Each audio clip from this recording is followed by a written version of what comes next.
Welcome back to the Medcurity podcast.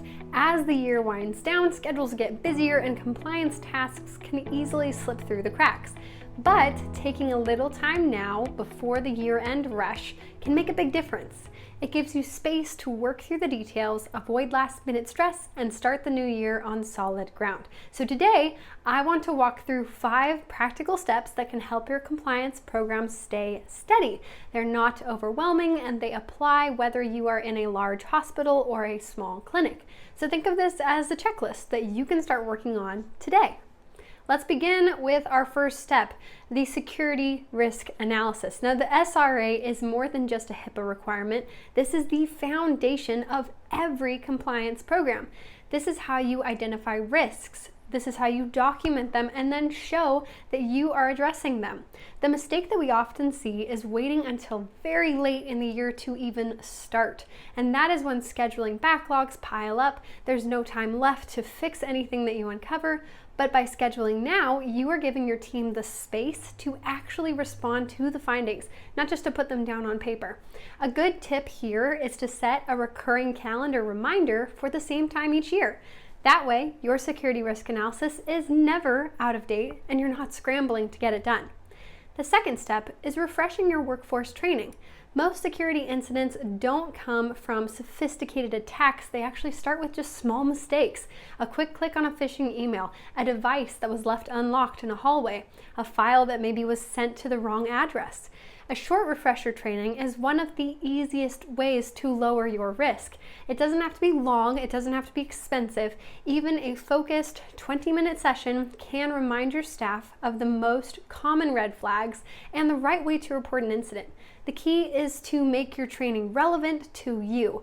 Frontline staff doesn't have to have the same details that your IT team would need, but everyone needs to feel confident about what to do if something seems off. The third step is reviewing your incident response plan. When something does go wrong, and in healthcare it's usually a matter of when and not if, then you don't want your team to be guessing. An incident response plan should be written down, it should be stored somewhere accessible, and it should be tested often enough that everyone knows their role.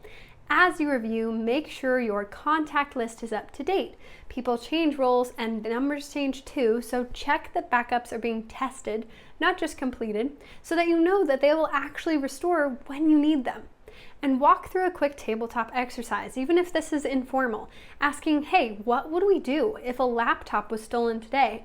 Can quickly highlight the gaps that you can fix before any of these scenarios become real.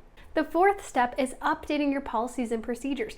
Policies only work if they actually reflect the way that your organization works today. If staff are working remotely, using mobile devices, or logging into cloud platforms, your policies should say that. Too often, policies are written once and never revisited, which means they don't cover the realities of day-to-day work. So take an hour to look at your most important policies, like access control or device use and data storage, and make sure that they match what people are actually doing. Clear, accurate policies protect you in 2 ways. They guide staff in the moment, and they give you documentation to show regulators if you're ever asked. The fifth and final step is checking your vendor agreements. Most organizations share patient information with outside partners, billing companies, IT providers, cloud services, transcription vendors, and more.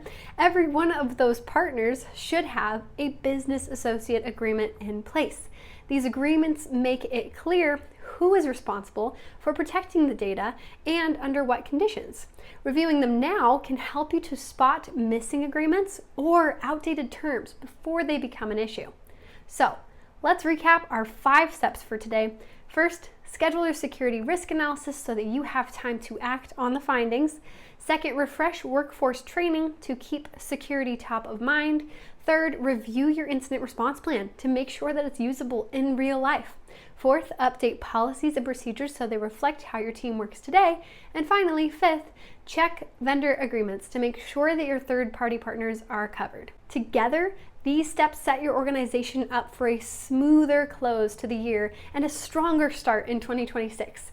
Thanks for joining us on this episode of the Medcurity podcast. If you would like support with any of these steps, or if you just want a clear place to start, let us know. The Medcurity team is here to help.